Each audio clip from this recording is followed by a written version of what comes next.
Hello and welcome to the Plaid Sheep Oracle. This is a collective or an all signs reading for this new moon solar eclipse in Libra, the second half of the eclipse pair. What I've done is I've laid out cards for each pile. I haven't looked at them. And I'm going to do a little collective reading using the face-up of the cards, the visible underlying, as I think of it. Now this eclipse that's happening is conjunct Mercury. There was actually a Mercury Cazimi that occurred yesterday. I'm recording this on October 1st, yesterday into today. And then Mercury moves on and will be beyond, further on into Libra. But he is still there, tight. The other thing that's happening at the same time is that Jupiter is sextile Chiron. And I think this is very auspicious, that Jupiter and Gemini, this energy of coming up with a new philosophy, a new way of seeing, an expansive way of seeing, is sextile to this asteroid that's about healing and teaching. Jupiter is also a teacher. He is the ruler or the guide of Sagittarius. So there's a centaur connection there too. So what this feels like is a moment of revelation, or perhaps, maybe not so much that something is revealed, but that something comes together. It's like you've been looking at something and looking at something and staring at it and staring at it, and suddenly it resolves into an image.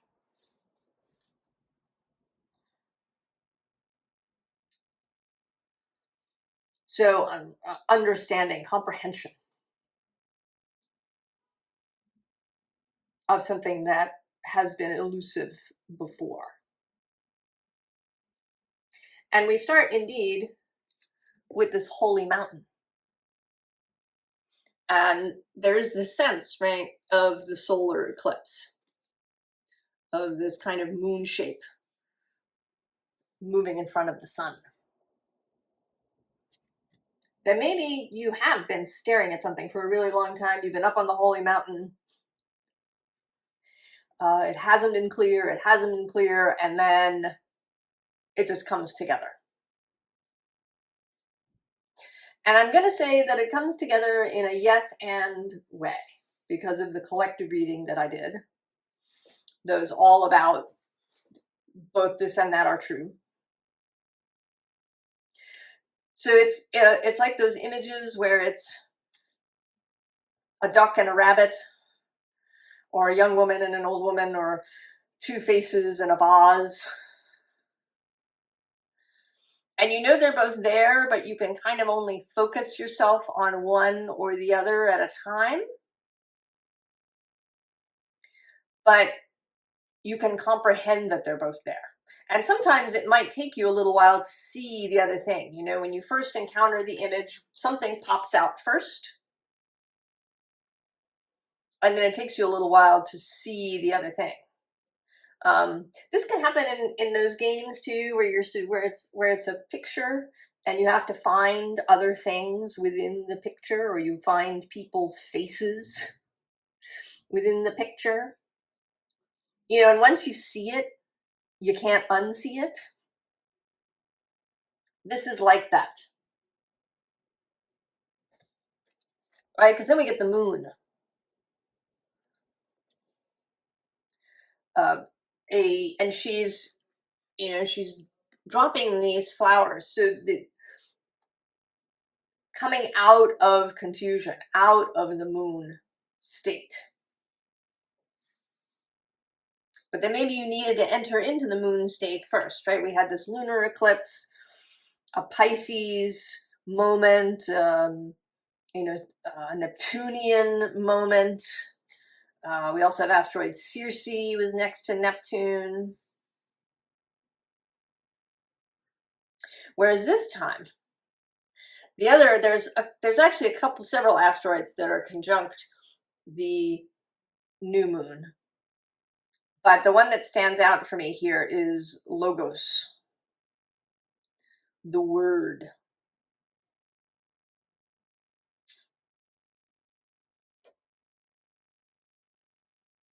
So something that was incomprehensible or confusing becoming comprehensible. Actually, I'm going to go one further here to the 5 of air. Right? Another metaphor, you're walking on a tightrope. It feels you can't balance. You feel like you're going to fall off. And then suddenly it comes together and you're able to balance perfectly.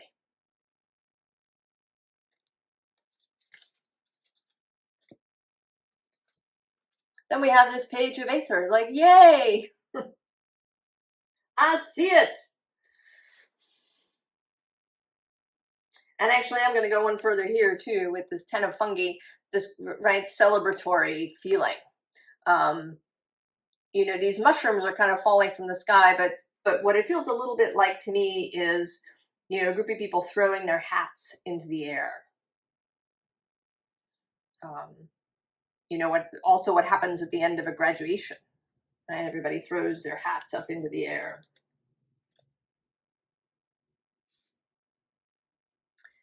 And the Wordless Oracle. This came out in the Aries reading yesterday.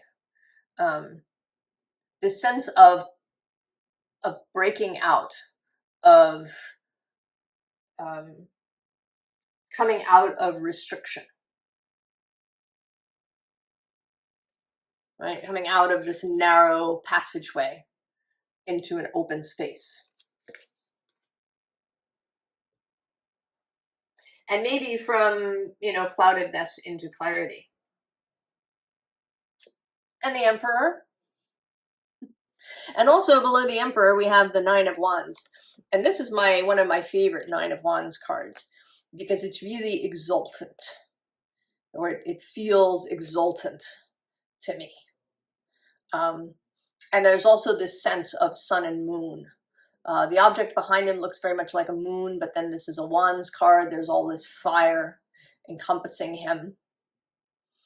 Right, this exultant feeling. Right, the Emperor, this understanding, confidence, clarity, knowing the way forward. I'm noting, actually, I just noticed, right, in this particular card, the Emperor wears this, I'm not sure if it's a crow or a raven on his chest, but I am actually wearing a t-shirt that has such a bird on the chest. So that's a little synchronicity for all of us. I didn't do it on purpose. And inspiration. More of this fire energy. Later this month, we have the Aries full moon. So there is, right, there is this, though it is Libra and mind and air, there is also this exultant sense. And then grace. Maybe it is grace. Or maybe it will only feel like grace, or both, to see this thing finally. You know, that it isn't about our worthiness or about the effort we've put in, or, you know, are we deserving, or, you know, did we get our vibration into exactly the right place? Right, that it's just grace coming to us. And then maybe it will feel that way too. That something about this clarity, about this seeing, will feel like grace. Just a gift out of nowhere.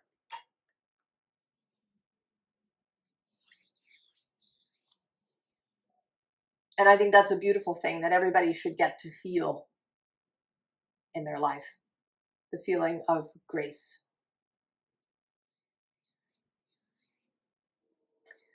Aries, we're going to start with you.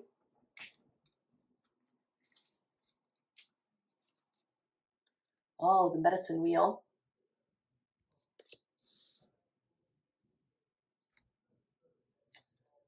The 7 of air.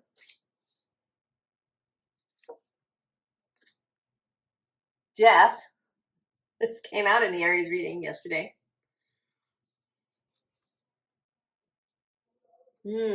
This wordless oracle image.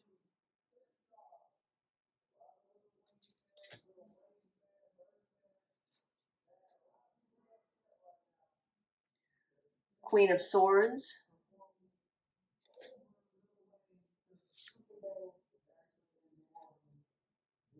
Innovation.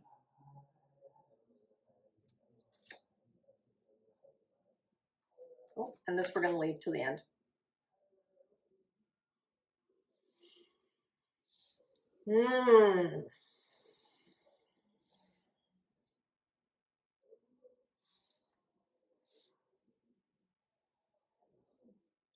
You know, this feels, yesterday's Aries reading, I called it jailbreak.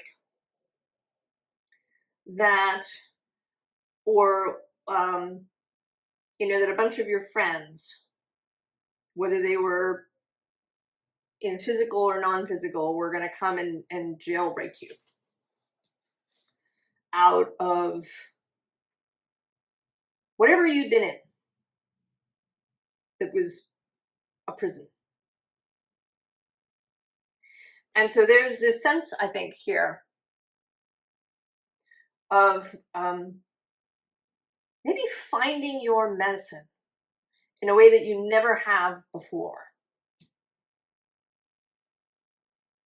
Something about this coming to this conclusion, right? The North Node moving through your sign.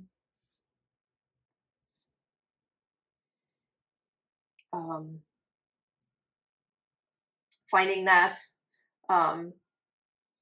it's the last Libra new moon where the North Node is in your sign.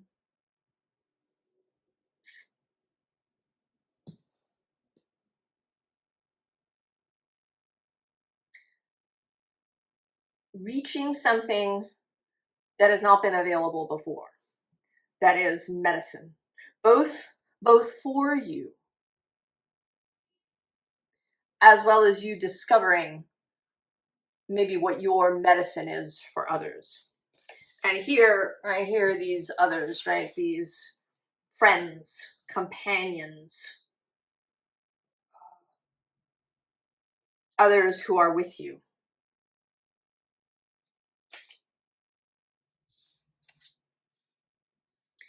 And that if you've been in some sort of death process,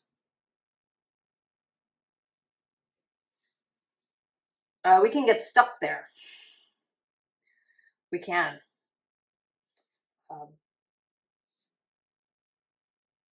Kind of not quite able to step out. Now seeing the way out, right? I always, when I get this card, I usually see these candles, you know, as the road out. And that they're now visible, they're now bright enough, perhaps. Or maybe there's enough of them lit that you can see them through the haze. So that you can follow them out. This is a rather mournful Queen of Swords. She can, I think, have that quality. Right? Air of water. The queens are water, so she is air of water.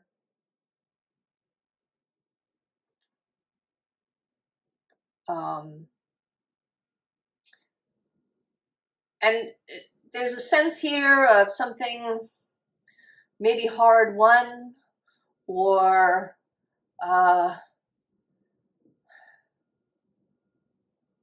seriousness, but I don't think that it's going to weigh you down. I think this is just a kind of maturity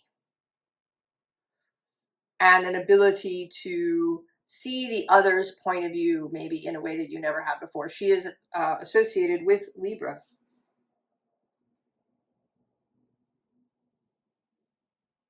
A new empathy, a new understanding.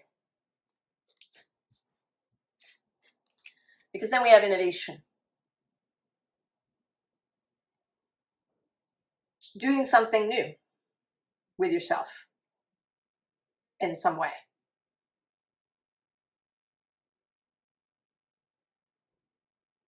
You know, maybe this, right, this new medicine that you carry, this new medicine that you have acquired through this death process, through this, perhaps this particularly the last year and a half, as the node has been moving through your sign, through the eclipses in Aries and Libra.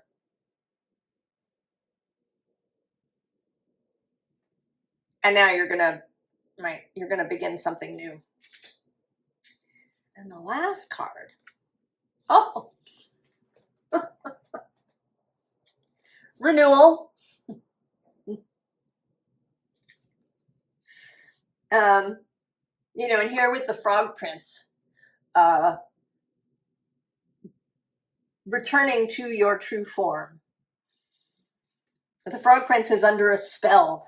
You know, a witch has turned him into a frog, and it requires the love of this other person to turn him back into a human. And maybe it's a new understanding of love that you are gaining in some way. Maybe it's a new understanding of friendship, a new understanding of, you know, just being in relationship, being in fellowship with others. That brings you this renewal, Aries. Oh, that's beautiful, Aries.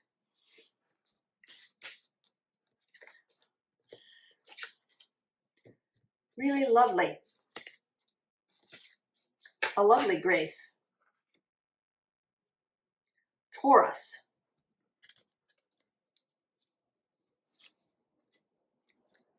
Water. And the messenger of water. And the Queen of Tentacles.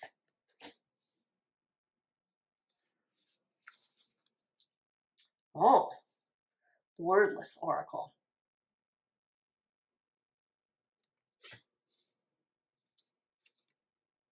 The Star.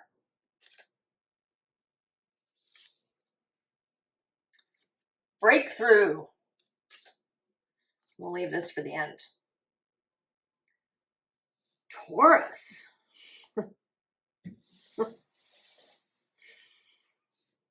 Oh. You know what this feels like to me is some kind of psychic breakthrough. You know, breaking not through the glass ceiling, but through the veil.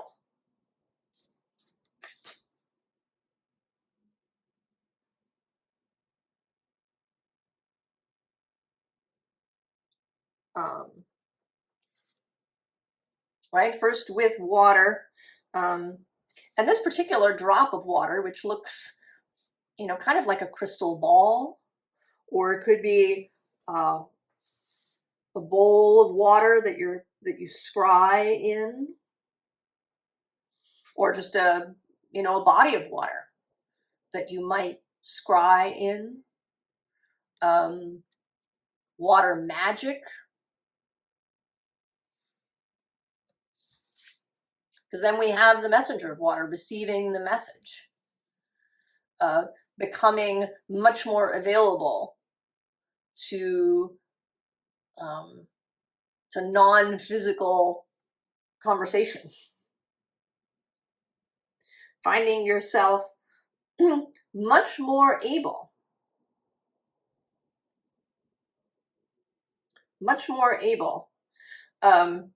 even though this new moon is technically quincunx, right? That's a not quite opposite, and can be a kind of a sometimes uncomfortable aspect, perhaps. But Libra is your sister sign, also guided by Venus. You have that connection to each other, and Venus happens to be moving through Scorpio. And we will be moving soon into Scorpio season, right? That's next. I mean, it's not too soon, right? 3 weeks. We've just entered Libra. But that's the next thing, right? If here in the Northern Hemisphere, that's Samhain, when traditionally the veil is thin.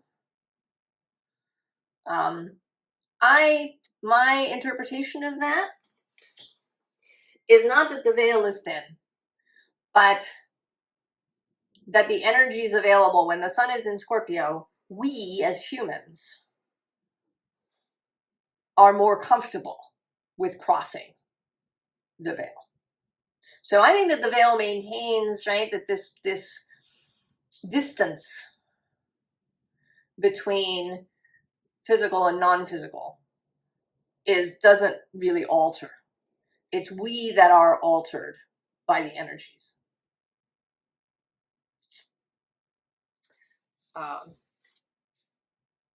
But that what is happening now is kind of a permanent change.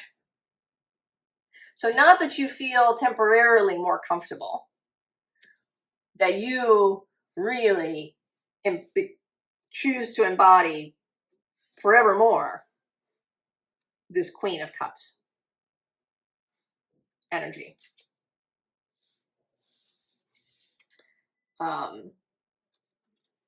That something wakes up.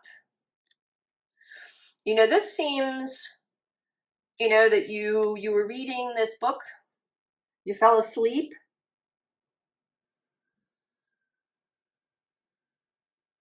and then you had some dreams, right? Whatever you read, right, has penetrated in a way that it never has before. So if you do divination, if you do spiritual exercises, they are going to penetrate in a way that they haven't before. And then we have the star. And this star, she always seems to me to be looking at herself in wonder, like, oh, is this me? Is this my body? Is this who I am? I had no idea. So cool. That's the breakthrough. The breakthrough is your own ability to converse with and understand this, that which we think of as beyond the veil. And then the last card, oh, love. And maybe that's the key. Maybe it's about love. Maybe that's where Libra comes in too. Maybe it's about really being in relationship with the non-physical. Not seeing it just as, the Akashic records where you go and look stuff up. Not being a supplicant where you, sort of plead for clarity and information. Not being this separate thing. but feeling genuine love and accepting love in a, right, in an equal way, right? Having a genuine friendship with, right, the non-physical realm. Oh, that's beautiful too, Taurus. Everybody has beautiful messages. Not really surprising.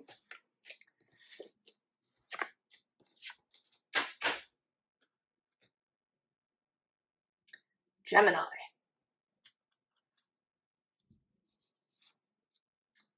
See that? Beauty way. Oh, the Eight of Water.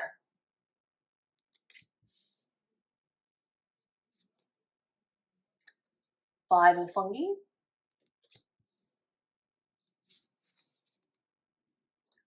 Oh. Wordless Oracle.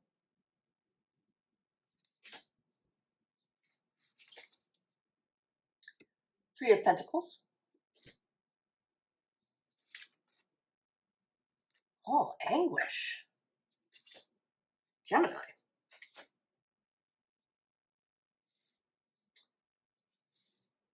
Oh.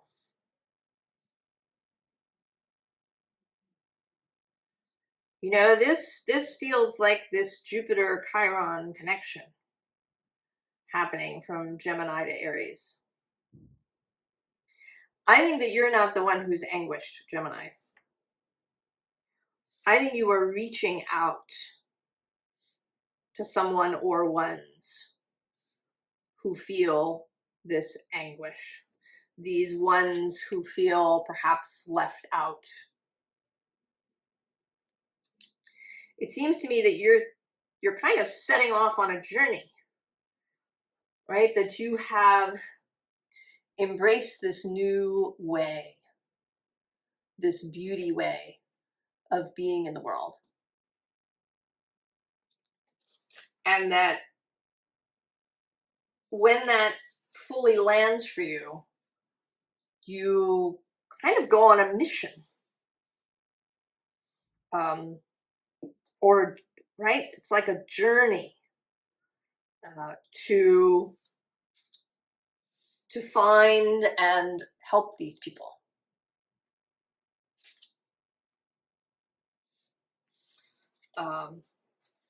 You know, I almost see you not as this person, but as the wave, or as riding in on the wave. You know, this person here, this, you know, who may be anguished, who may feel alone and left out, or despairing,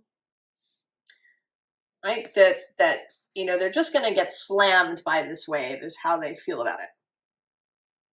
But you are going to come riding in on it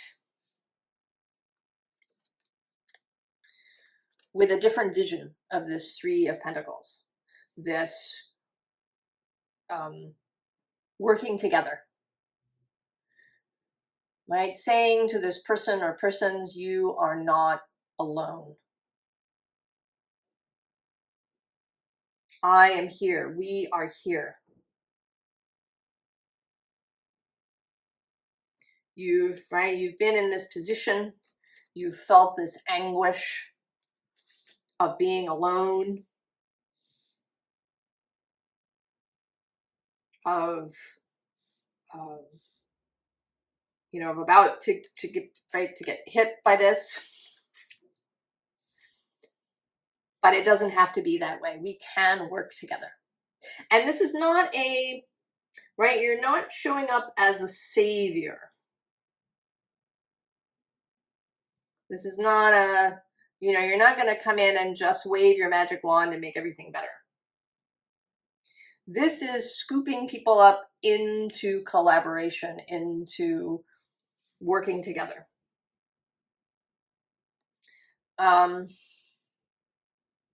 You know, I can't remember now. There's a great book called The Soul of Money by Lynn Twist.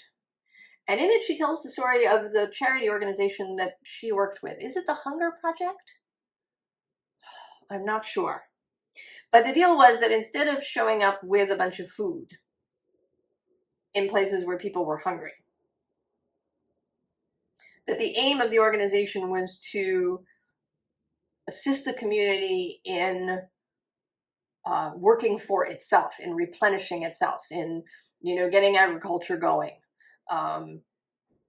you know, working on infrastructure, these kinds of things, so that it wasn't a top-down thing, it wasn't charity, it wasn't, you know, it didn't leave people feeling helpless.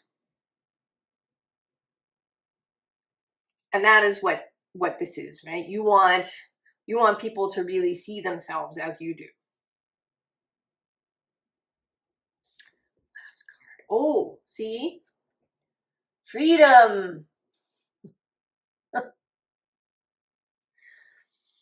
Right? The freedom of self-knowledge, the freedom of understanding one's own power. I've been talking about some energy coming into jailbreak Aries.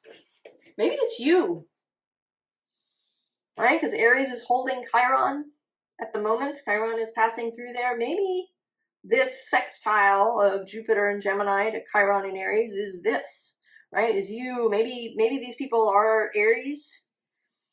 Maybe you know an Aries. Maybe it's the Aries energy. But real freedom that is not dependent upon external circumstances.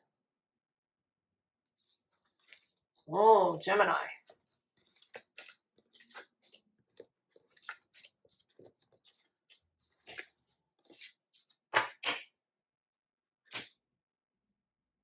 Cancer. Oh. The sacrifice.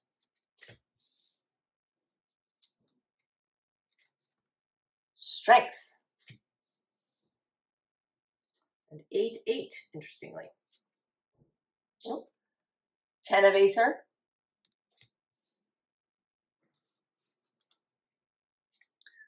The Wordless Oracle.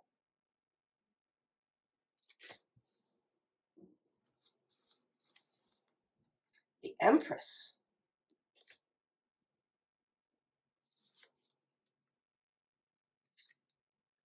Intuition. We'll leave this for the end.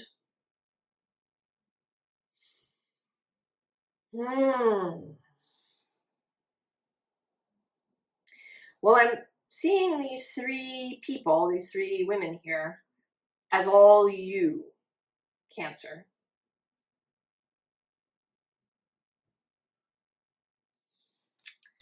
And that the sacrifice is not in a sense of giving something up. To sacrifice is to make sacred. That is the original root, right? Sacra, sacred. When you sacrificed something, you made it sacred. Originally, it seems to me that it wasn't really about giving something up. You know, having to sacrifice something that was really important to you. It was about taking something that was mundane, that seemed ordinary, and making it sacred.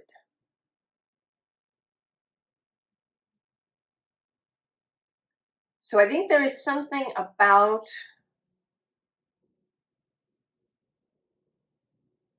a new understanding of the sacred,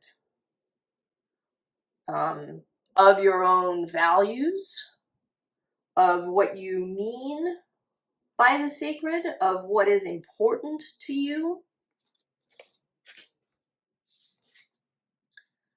Right? That's where strength comes from, really. Right? Courage is because something is, right? Because something is sacred, it can give us courage. There's also Sacré-Cœur, the Sacred Heart.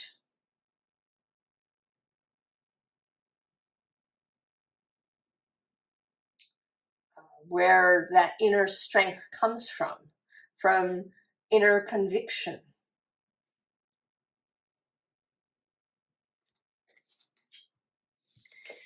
You know, and then we, right, with this Ten of Swords, there is an ability to know what do you, right, what do you fight for?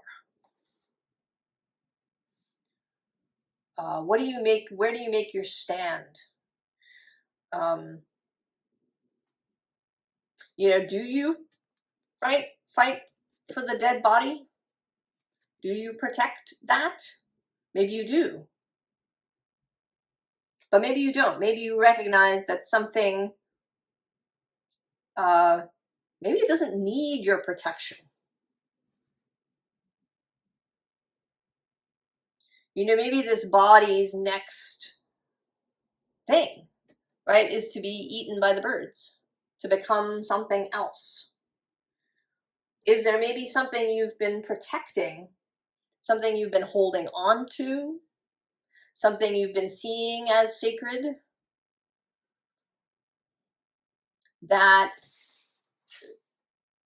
is ready to change into something else, that is ready to move on, that doesn't actually need your protection? Might even be a person.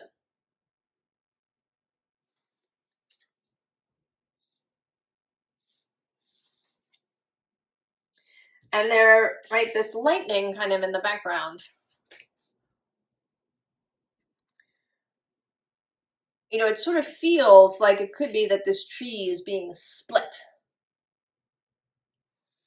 But I think that in fact the tree is sort of being energized. That it may be that you've been protecting something, you know, keeping something locked up, or keeping the walls up, or your armor on. It could be yourself that we're talking about, that you've been protecting yourself from this lightning because it feels frightening. But in fact, it's energizing, right? It will lead you into this Empress energy.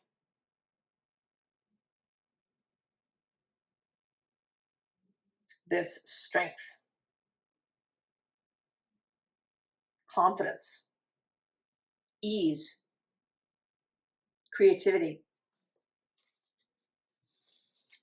and also intuition. If you're all, right, if you're hiding behind the walls, or, you know, if you've covered yourself in armor, you may not be able to hear the inner voice. You might need to remove the armor, to really consider what it is that is sacred to you. What are you fighting for? What are you protecting? What do you nurture? Cancer. Last card. Storm Spirit, Chaos.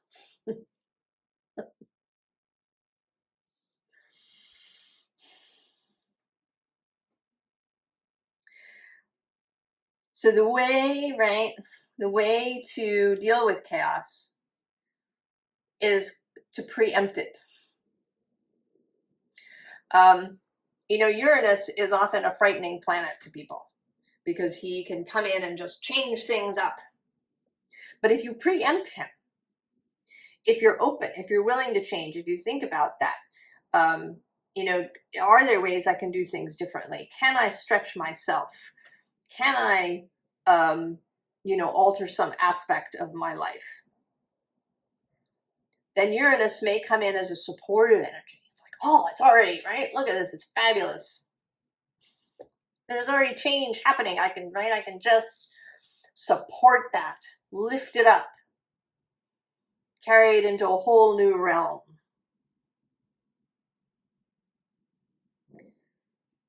So maybe that some change is happening.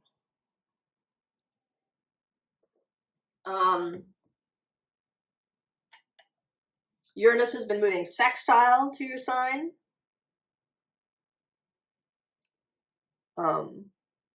Pluto is about to leave from being in opposition.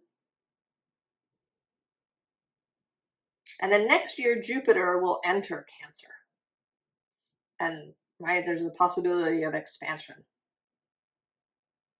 So this seems like an invitation to really get clear on your own values, on what's important to you, on what is sacred, on what is worth fighting for, what is worth building and nurturing. And to be open to change. And maybe even to a little bit of chaos in this process, Cancer. Oh.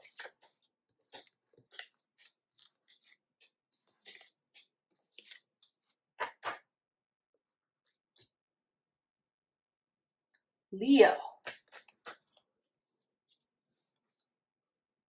Oh, staff. There you are, love. In this deck, very Leo. And the sun. Oh. There you are in your red dress, Wordless Oracle. Four of Cups. Knowledge. We'll leave that for the end.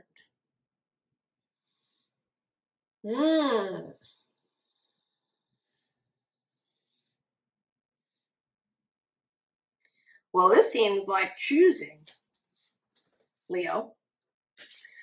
The staff is authority. Taking authority, taking responsibility, making choices for yourself. Taking leadership. So there may even be making choices for others, or helping others to make choices, or, you know, leading others in choice.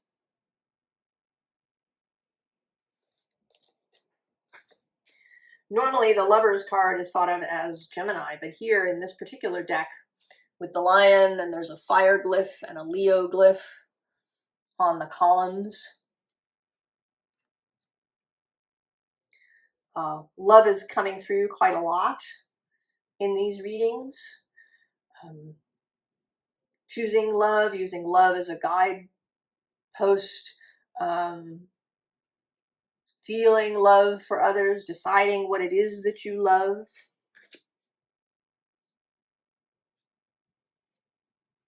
And certainly here for you, clarity, and a shining, this shining on others.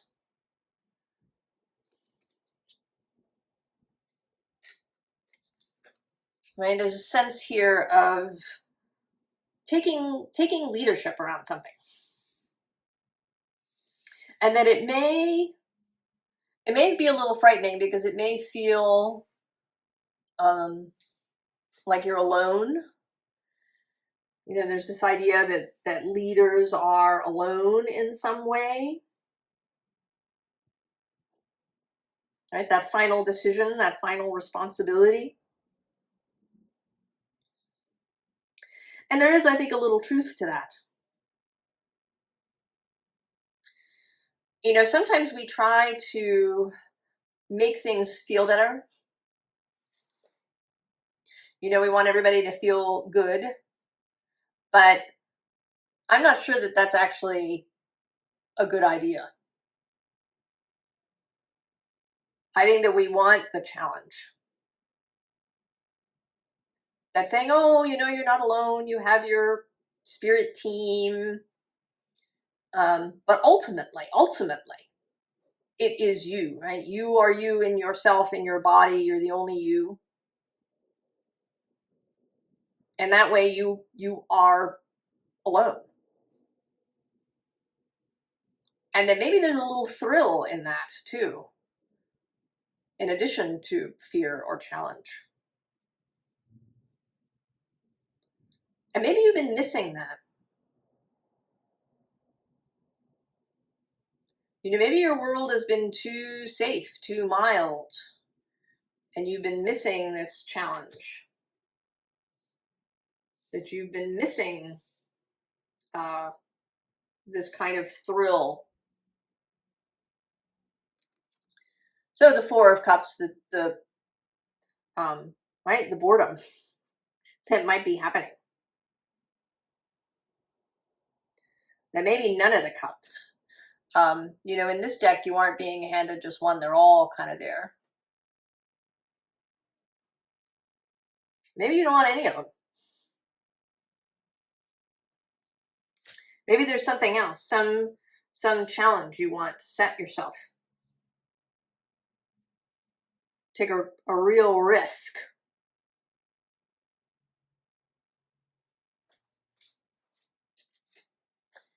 We have knowledge, and I think that this is largely knowledge about yourself.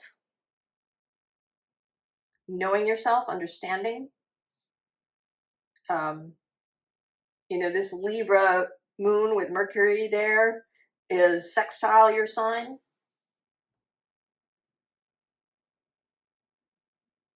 Mars is going to enter your sign at the end of November. He'll actually be there for a whole month before he goes back into Cancer.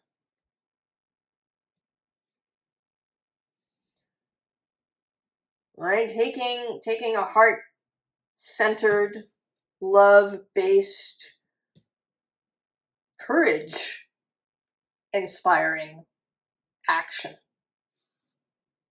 And that you do need to know yourself.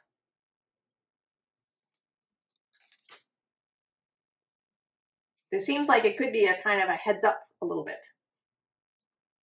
Right? Take the staff now. Know thyself. Oh, see? Spirit Guardian of Summer, expansion. Yes, Leo. You want to take a risk? You want to push? You want to feel, right? You want to feel something? Right? Is life kind of dull, kind of tame?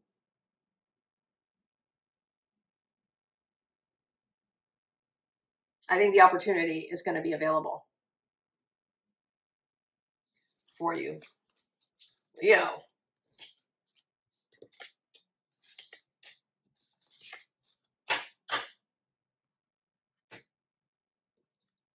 Virgo. There's the lightning showing up. Oh, Eight of Earth. This is your card. It's one of my favorite Eight of Earths.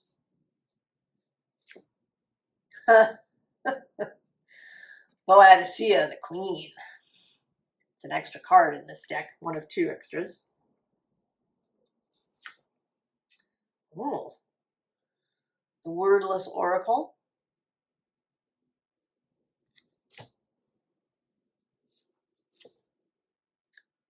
Four of Wands. Oh, the Taurus.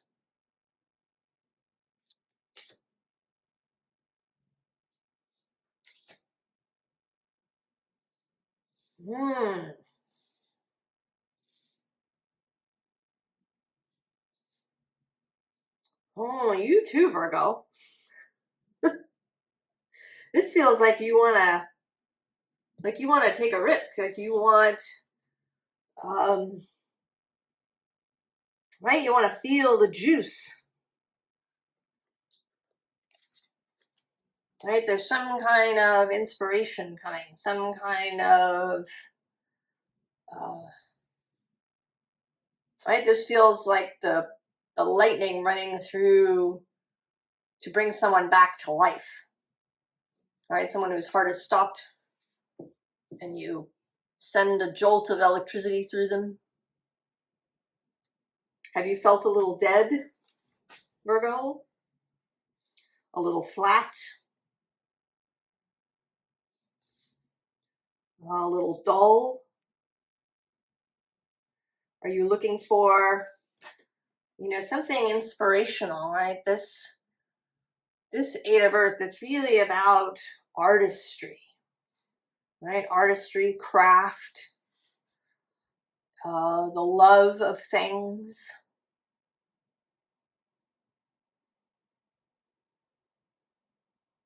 You know, those Stradivarius violins,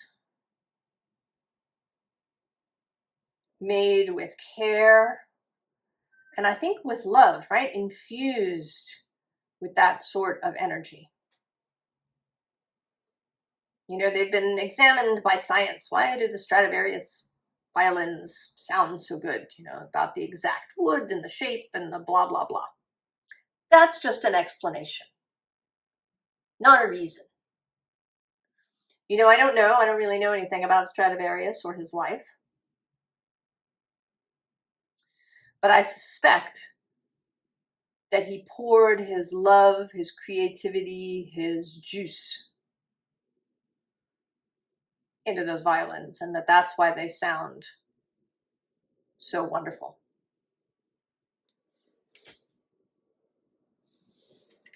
Right? Some kind of impetus, something. You know, Boadicea, Boudicca, I mean, her story is tragic in the end. But she was, right, it was kind of lightning. It was an enormous sort of happening that pushed her into action. Right? That maybe you've been needing a storm to push you into action. And this isn't, right, the tower didn't come. We just have lightning. So it seems like we're not talking about something falling apart or having to be dismantled. This is like a storm in the mind.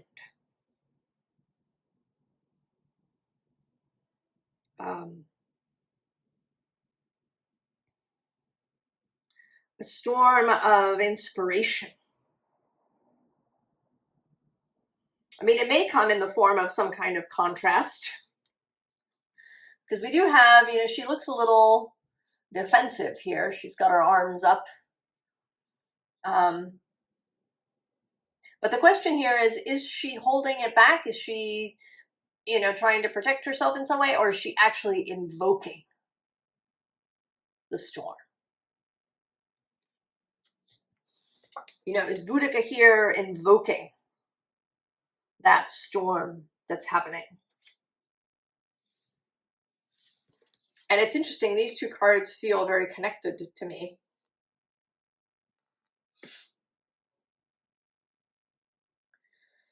You know, invoking the storm, invoking the fire that creates the phoenix.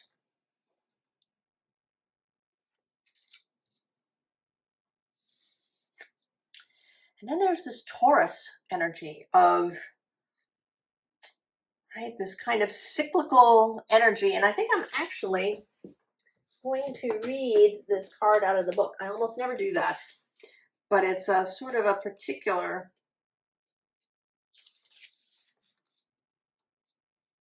The Taurus is a balanced and self-regenerating three-dimensional object in sacred geometry.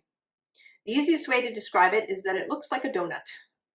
When a force pushes downward while force simultaneously pushes upward, it doubles back down and regenerates itself. The human body can be considered a torus in that it has an internal energy flow and an external energy flow.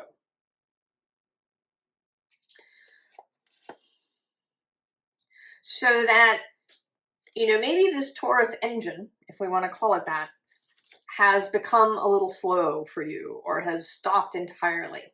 And what's wanted here, and maybe what this eclipse energy is going to bring, is this lightning that gets the Taurus moving again within you, Virgo. Oh, hey, miracles. And the rainbow. Right? The rainbow that sometimes comes after the storm.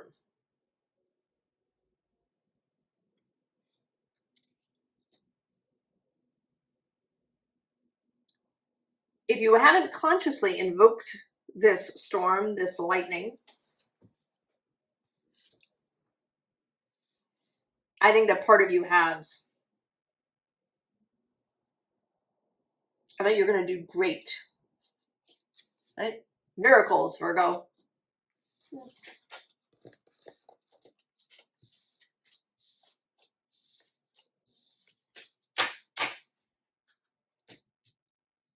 Libra.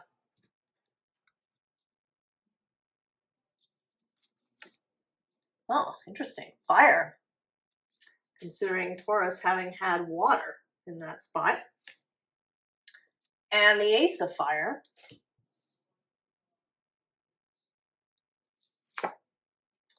Oh, but the Hermit.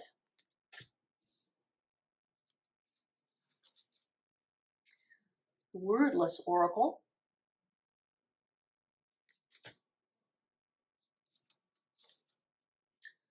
The Knight of Pentacles, but very fiery here.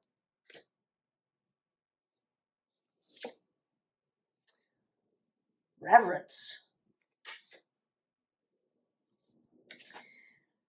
You know, now I'm going to bring up, in my intro, I talked about the asteroid Logos being conjunct this eclipse in Libra currently. But another asteroid that's there now is Hestia, the goddess of hearth and home in the Greek pantheon. And that is what this is feeling like to me. Building the hearth fire. I got an e-blast from somebody who I subscribe to. And she was talking about how this time of year for her, she lives in the Northern Hemisphere, it's fall, is about tending, right? Tending the home. And that's right, this feels like tending, you know, and not so much, I mean, there is a physical aspect. We do have the Hermit, who's Virgo-ish, and the Knight of Pentacles, who is, right, these two, they're both actually Virgo energies. They're home-bodied, they're about the physical. So it may be that you will be inspired in some way to tend to your physical environment, to your home, to your body, perhaps. But this feels more like tending those intangible things, right? Tending this fire of the home. I mean, it is a literal thing. Certainly it was long ago when fire was life.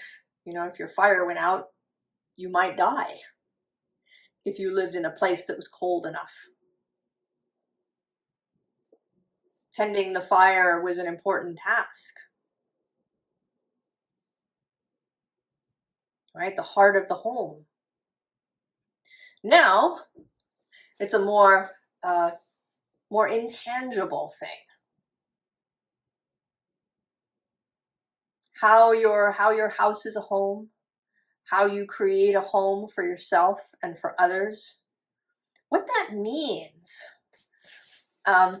Actually, after I read this email, I went kind of off on this mental contemplation of home, you know, and how she thought of home. And if you read the author Sharon Blackie, how she thinks about place and about home, and how we have different ideas about what it means, what we need to feel at home. And it feels to me as if there is a real concentration now for you on, you know, what is home. You know, this feels, this Wordless Oracle has, you know, this idea of home and away, The person in the image is seated there, but then there's this bird who travels.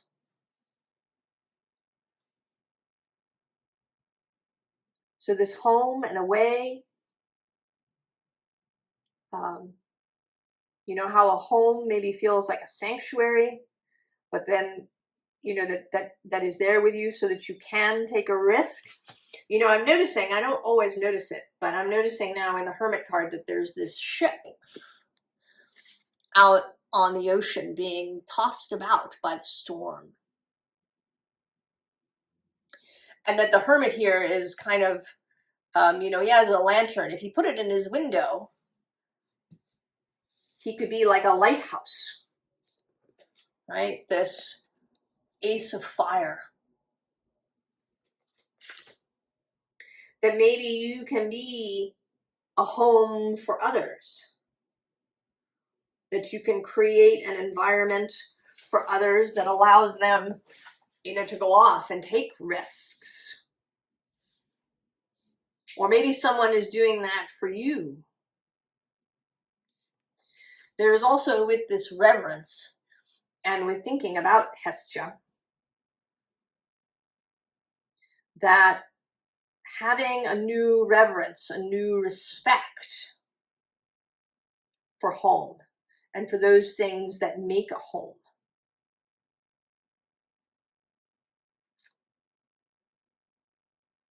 You know, maybe for the physicality too, with this Knight of Pentacles.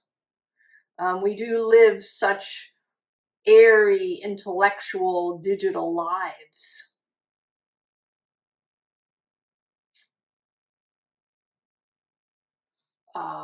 That we, you know, we may need to refocus. And we're coming into a season where that is a focus. Here in the Northern Hemisphere, particularly in the West, we have celebrations of Thanksgiving. We have celebrations of the solstice, of light in the darkness, of giving and of being given.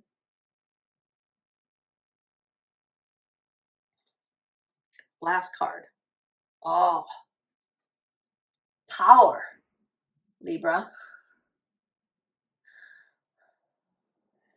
Your power place. How do you, right? How do you create? How do you nurture your power place?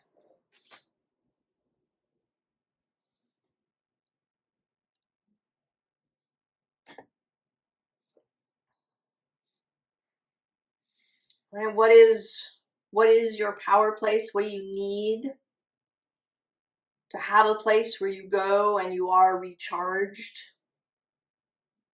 And maybe where others are recharged? Tending your flame, Libra.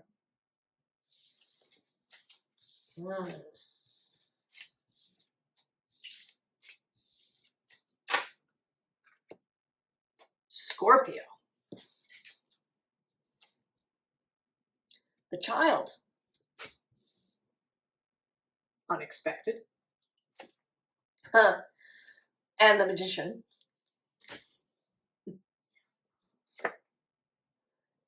Page of Pentacles, Page of Cups.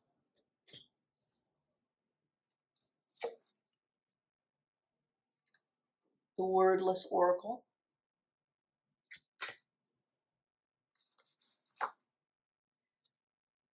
King of Swords.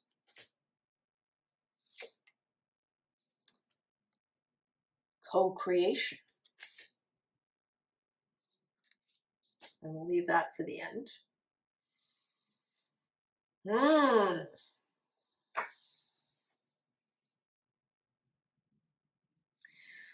Well, this is some of this yes and. This child and adult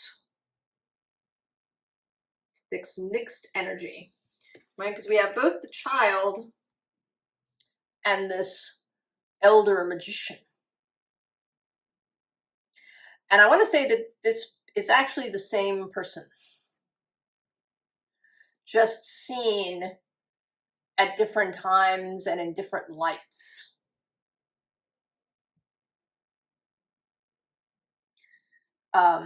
It's making me think of that short-lived show, Joan of Arcadia, where Joan is a young woman, she's in high school, and she forms a relationship with God, who comes and talks to her. And God shows up in all these different bodies throughout the series. And one of my favorites is when he shows up as this little girl.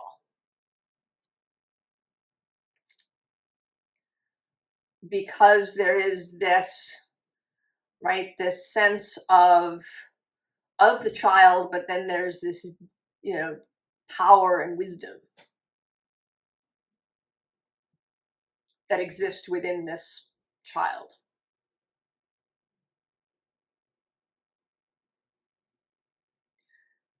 And maybe Scorpio, Scorpio can sometimes take itself very seriously. I know this. And, you know, maybe what is needed here, right, is a lightening, a sense of the child, of fun, of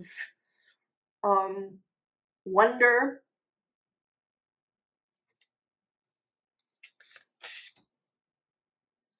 Of seeing things from this child's perspective,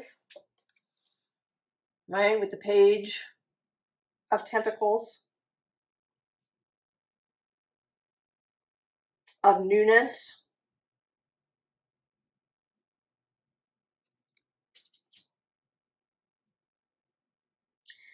You know, and another interesting thing, see if I can find it here. Is it here? Yes. So this Wordless Oracle, right, you see there's these candles here.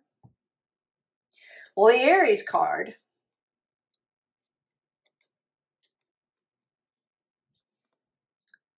right, has these candles.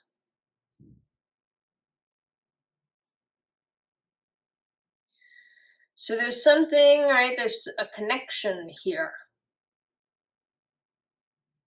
For Aries, this card always feels like a way out, right? These candles have all been lit. That it's a way out.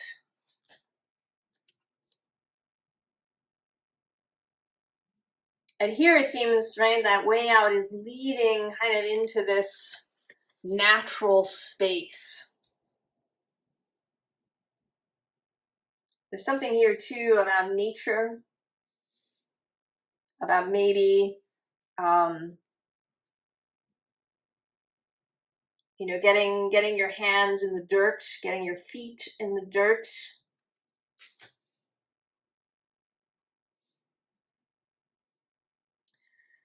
Being more earthbound. Maybe being less involved in the ethereal. Maybe it's sort of trading places with Taurus. Taurus had this, you know, reading about getting really psychically attuned. And you seem to be more about getting humanly attuned.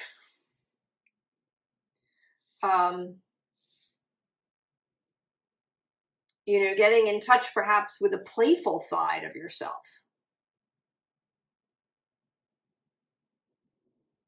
And that this can balance any severity, any excessively serious feeling that you may have. You know, often we think that people who embody an energy will be really comfortable when we enter that energy. So if you have a lot of Scorpio energy, then when we enter Scorpio season, you'll be really comfortable. But that isn't necessarily true. Sometimes it can be uncomfortable. It can feel excessive or overwhelming. And maybe, maybe it's just in this period of time as we start to enter into Scorpio season. Maybe this is the time of year when maybe you get really serious. Maybe you get really, right, you have to do your divination. You have to do all these, sort of Samhain Scorpio things. Or the winter time is when we're supposed to, look back over the previous year and decide what we're going to do. And it's kind of a new year and we're supposed to go deep during the dark period. And, maybe you have all these expectations for yourself in some way. I mean, it might even be in a business sense. Maybe the fall and winter are when you feel business should pick up. Here in the West, we have this association of the fall and winter with school. And even once we've been out of school for a really long time, we kind of still keep that, right? September is back to school. Right? The whole structure of how things work supports this idea that summer is about fun and then fall and winter are about getting down to work. And so maybe what's wanted here for you, Scorpio, is a little bit of an antidote to that. Right? Because with this co-creation, right, these two halves of things, an invitation to maybe have more fun, to call on the child, and not necessarily hear your inner child, but right, the idea of child, of fun, of playing games, of getting excited about the holidays because you can decorate and have games and go bobbing for apples or put on costumes and or later in the holidays that you can do whatever winter traditions you have. To really embrace that fun and play aspect rather than being really serious. It's your last card. Oh, interesting. There's this Aspen Spirit Courage.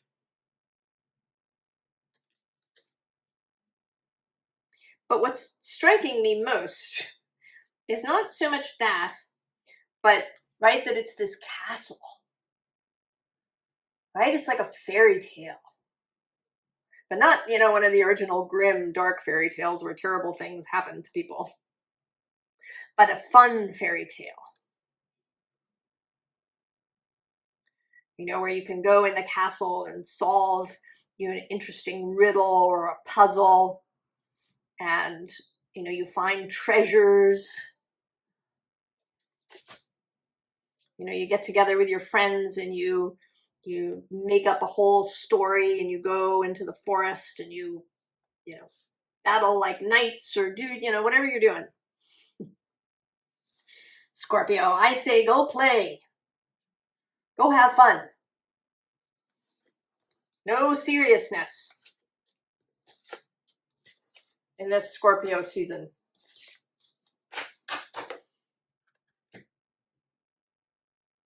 Sagittarius. Oh, magic. It's one of my favorite cards in the deck.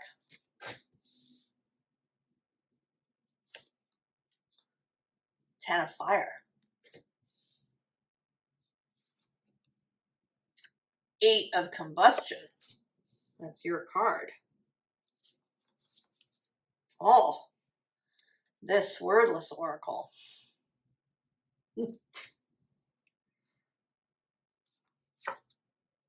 Death. Oh, but mental clarity.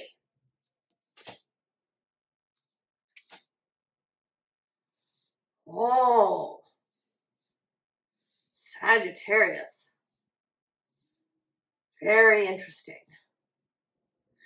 You know, this, right? So we have this magic, yeah.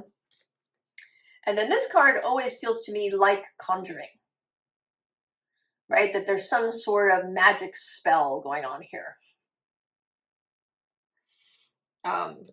You know, sometimes in a spell we burn, right? We write something down and then we burn it in order to release it into the universe, yeah? So this conjuring happening. And this, you know, Virgo was asked perhaps to invoke the storm, invoke the lightning, invoke, and you seem to be conjuring, right? Conjuring this 8 of combustion, this 8 of wands. Calling in, deliberately inviting this fire energy. I mean, it isn't even, right? This is not even lightning. This is like a directed beam from somewhere.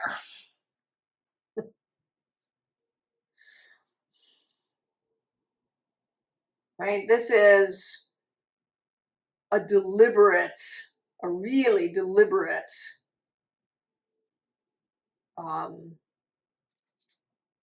attraction, capture, magnetism of this beam. Right? Calling forth some very specific power energy that is going to create a transformation.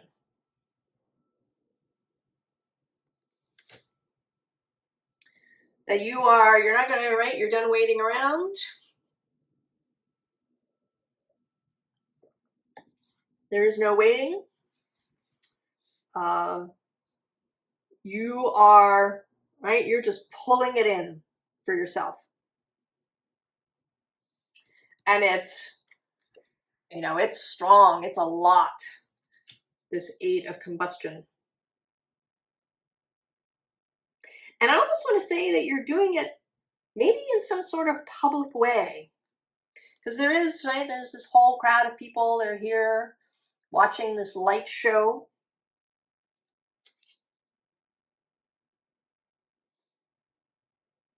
Maybe you're being very public about what it is that you're doing.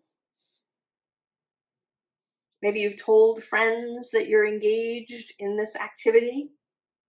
You know, and I don't know what it is. It could be a magic spell, actually, that you're doing magic, or some other sort of spiritual practice. It could be that you have, you know, maybe you've asked somebody for money. Maybe you've gone to somebody to get financing for your venture, right? An infusion, right, of energy. Maybe, right, you've really asked people to join you in whatever this project is. And then when you get this infusion of energy, there's going to be kind of a total thing. And I actually sort of feel like this death is a little bit of a surprise. That you do know, right, that something's going to happen. You're calling in this very specific energy. You want to create change. But that there may be a surprise about it. Not a pleasant surprise, but a surprise. You know, casting a spell for, you know, I don't know, more money. And what you actually get is, you know, I don't know, a complete move to somewhere else. That brings you more money at the same time. That there's some complete transformation, or maybe you know, end up in a completely new relationship with money as a result. But that whatever this death process is, whatever this surprise is, it is about mental clarity, about seeing things that haven't been seen clearly before. I mean, that's definitely a feature of this eclipse piece, is the seeing of something that has not been seen before. Last card. Oh, doubling down on magic and moonlight enchantment. So, double magic, Sagittarius. So whatever it is you're doing, whatever energy it is that you are pulling in, drawing on, conjuring, seeking, asking. It's not even seeking, right? That's too far away. This is, right, really pulling in. It is magic, Sagittarius. Wow.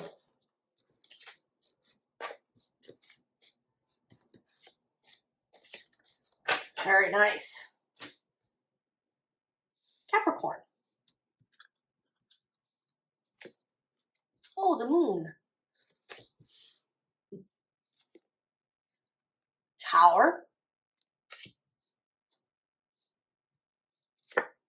Oh, doubling down on the tower.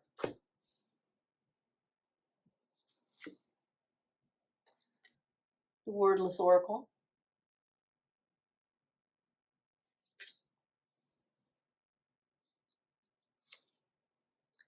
King of Wands. Optimism. I'll save that for the end. Well, Capricorn.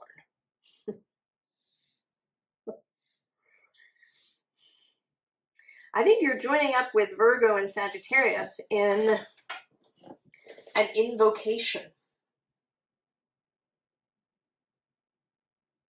And maybe Leo too. There's a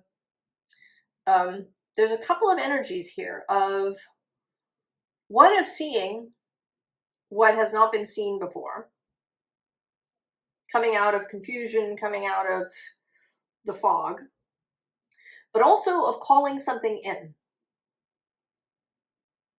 that is going to change everything and doing it deliberately. Here, it may be both deliberation as well as, you know, just the energy of the moment, because we do have the moon. And we are talking about that, this new moon. And something coming around. Something, you know, it almost feels like something clicking into place. You know, this card feels like, almost like some sort of magical mechanism that's been clicking along, and now it like reaches some spot that it clicks into place and something changes. And then we have this tower, whatever it is that you've built, your life as it is, all the different parts are here, right? There's different rooms and floors and parts. There's parts here that are very natural, right? The natural stone. Then there's parts that are built. Just your life.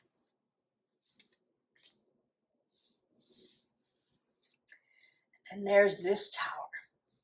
And I see you as being in this balloon, Capricorn.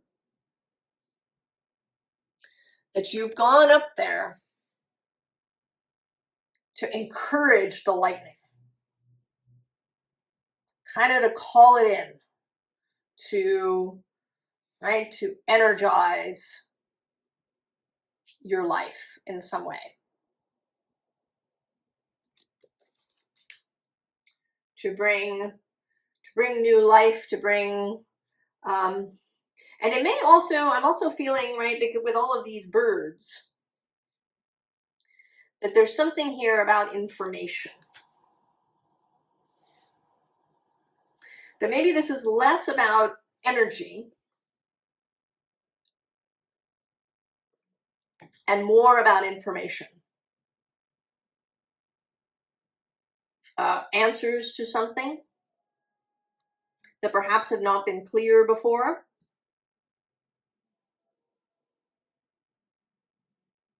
Communications from people that you've been wanting to hear from. There is a kind of air element, right? Or a it might have something to do with online communication, but not necessarily. It could be psychic communication.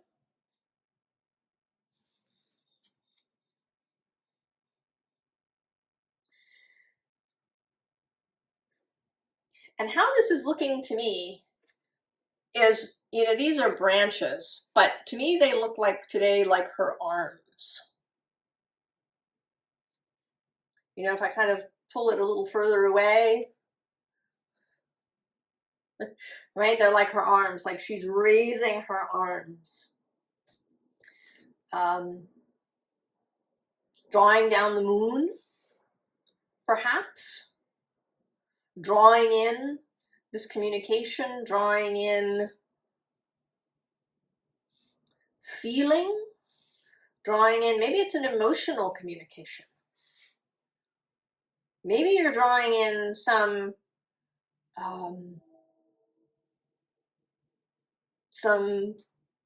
heartfelt communication that you've been wanting to receive from somebody. Maybe you're drawing in love, because we do have the King of Wands here, the King of Passion. So there may be a drawing in of love of some kind here, Capricorn. I mean, it could be your own passion, the passion in your partner, if you have one,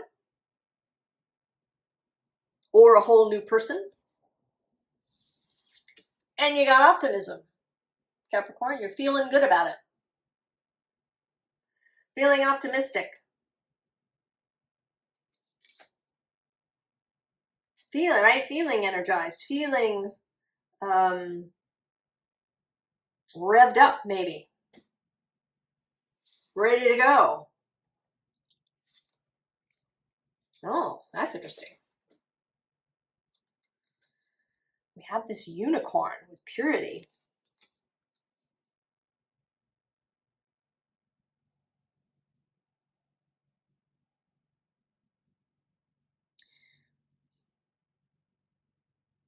Right? The attraction of the unicorn. Now, in stories, right, the unicorn can be controlled by a virgin.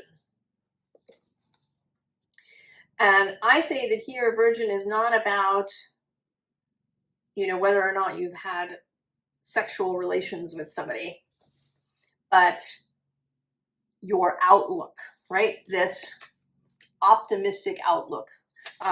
The virginal mindset as opposed to the cynical and jaded mindset. That you feel, you know, Capricorn can be a little serious. Getting down to business. This feels much lighter than that. This feels, that's another general feeling here of a lightening, of not being so serious about life.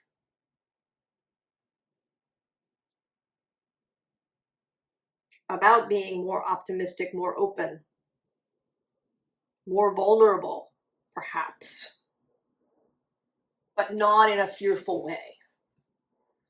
In an open way, like going skinny dipping. Oh, Capricorn. I think it's going to be exciting to be around you.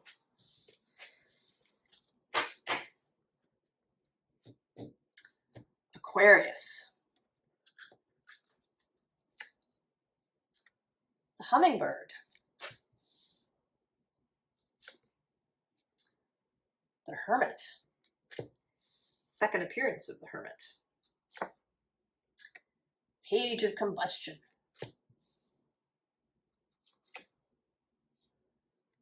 The wordless oracle.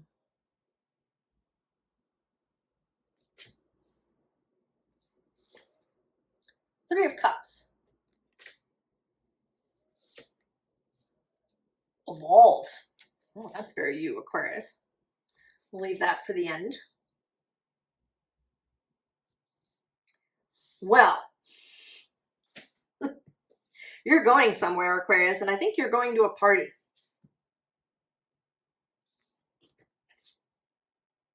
This hummingbird often looks like a statue to me, like a sculpture.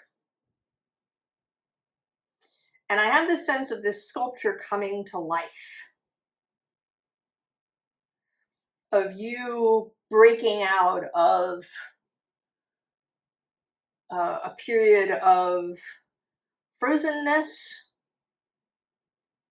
perhaps here with the hermit, a period of hermiting, of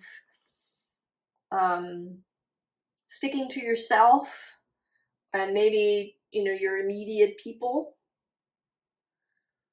of, you know, perhaps not engaging socially so much. But now you're coming alive, Aquarius. The light has been reignited in you. You're feeling this page of combustion, this new exciting energy. You know, it may be that you've had a new idea, right? Kind of that your mind is on fire, that you've been reinvigorated.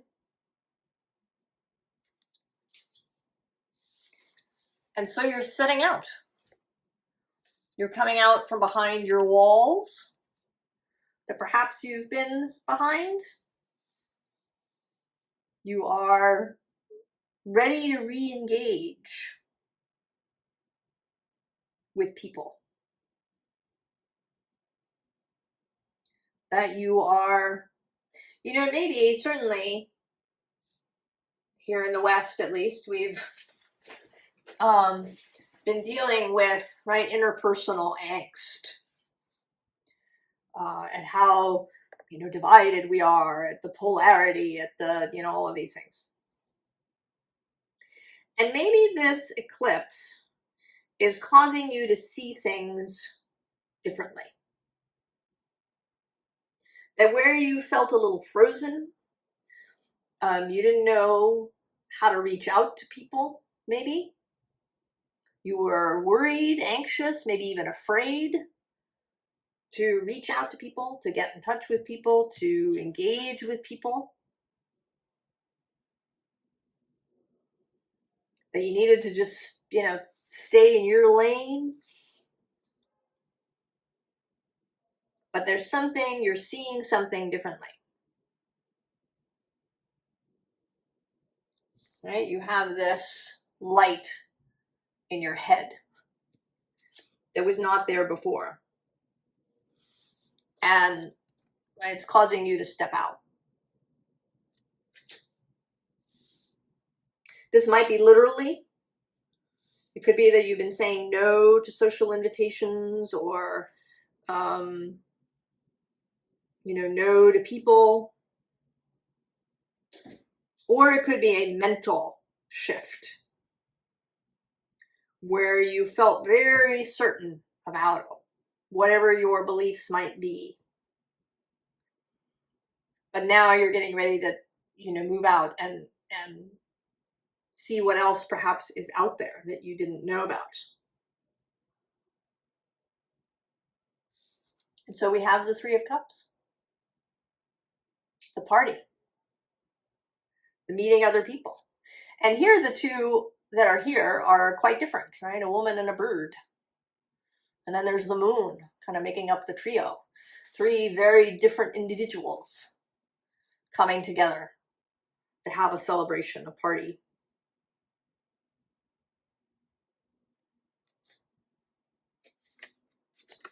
Right? And so there's evolution.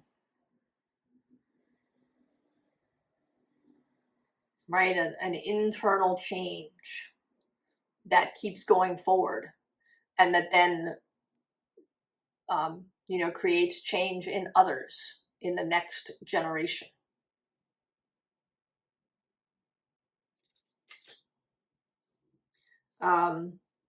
This may be a sort of foreshadowing of Pluto's move into Aquarius at the end of November. That it's going to shake up your ideas about things. There may be revelation. There may be, you know, seeing things from a different perspective. There may be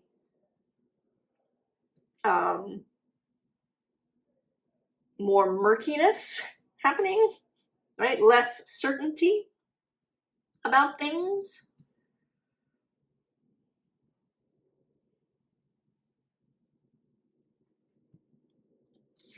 So, final card. Oh yeah, see? Flexibility. Aquarius. You are a fixed sign. There is an idea, right, that Aquarius is just Uranus. This, you know, innovative, weird, different energy. But there's also Saturn, the original guide of Aquarius. There is also, in my experience with people with a lot of Aquarius energy, a need for structure. Sometimes there's a rigidity of thought, my way or the highway. Right? Is it innovation or is it the board? Or innovation at all costs? I think that all of this is going to come into play right over the next 20 years as Pluto passes through there. And that you may be in the forefront, and that so you are asked now to be flexible, Aquarius. And I think you're going to be finding, right, this urge, this fire in your mind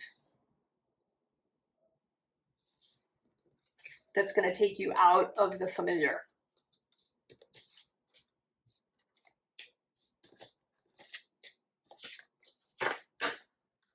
Oh, and Pisces.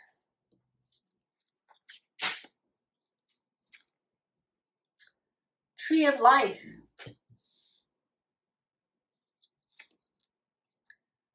Seven of Water.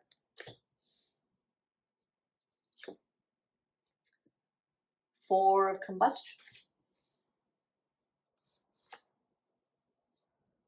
Wordless Oracle.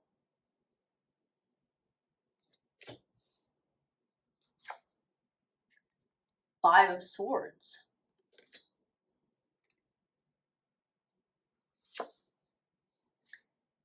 And Bee Wisdom.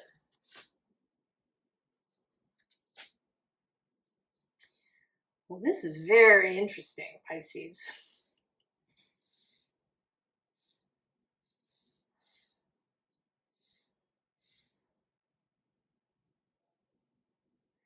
This seems to me to be all the things. And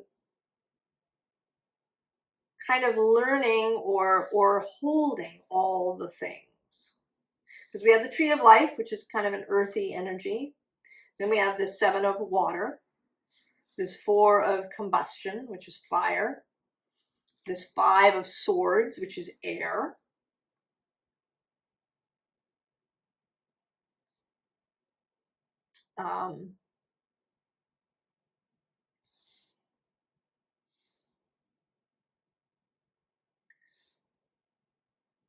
And the Tree of Life is, right, it's the source, the core of the thing.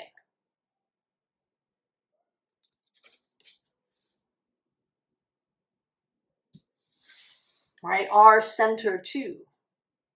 I think that we have, right, that there's the main kind of tree of life that is for, you know, the whole planet, maybe the whole solar system. And then maybe there's an even bigger one that's the whole universe. But I think we have a personal one too. Our tree of life. And then this Seven of Water is my guides card, my fellowship card. All of the non-physical, all of the consciousness.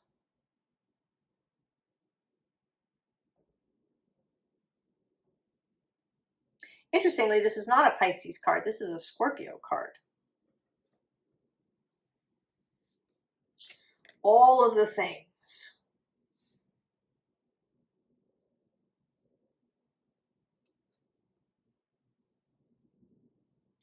And then this Four of Combustion, and I'm really noticing on this occasion that those torches are being held by arms.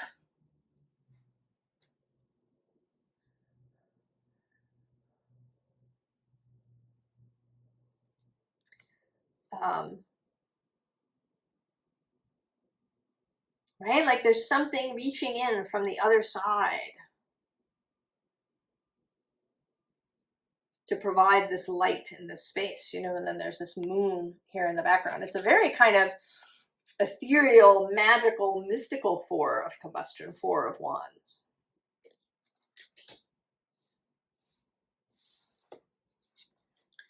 And then this church structure. This church that has a floor made of a lake.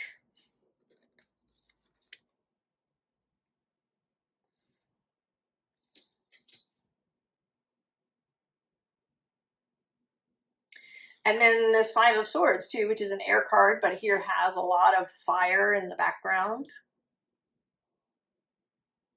There's a moon in the background.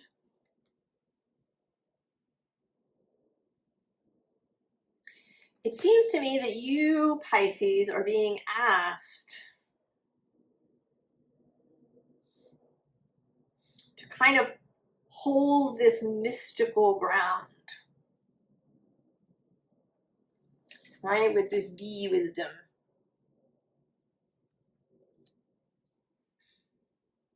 Right, there's this snake, there's this pentagram in the background.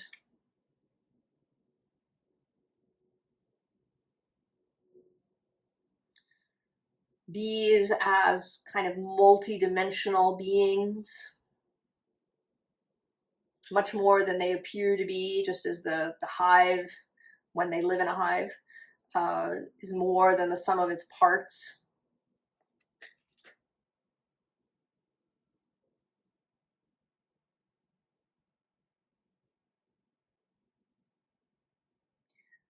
That almost, it's like you're being asked to be really Pisces. And to show up in all the spaces of your life. Really embodying this Pisces energy, right? This tree that's all entwined. You know, this person in touch with their guides. This crazy mystical structure that, you know, is a home, but is, you know, where the physical and non-physical meet and mesh, right? Bringing the sacred into the mundane. You know, the church that stands on a lake, right? Whose foundation, in fact, is the lake, like a floating church.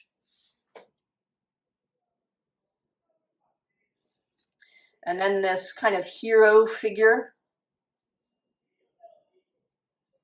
of this five, this challenging people's ideas, challenging people's thoughts.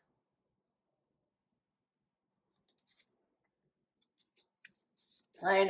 And the bee wisdom being, right, being multidimensional,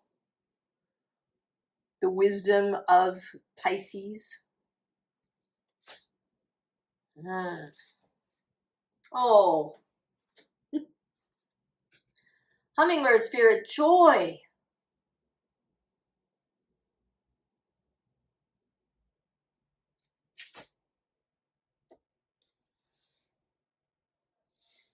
Holding joy for others, Pisces. Holding magic. Holding the fun fairy tale. There's been a lot in the other readings about love, about magic, about, you know, expansion and freedom, and you know, seeing what was cloudy, deciding what you want and what you love and what you value, and that you are really bringing joy to the table for yourself and for others. I mean, this may be remystifying your life. That's been another thing, right? A kind of attending, that's shown up, attending of life, attending of home. Here, a re-enchantment of things, Pisces. Oh, I think this is going to be a really beautiful eclipse. And I wish you and everyone else well. I wish you beauty and joy and love. And I will see you next time. So long.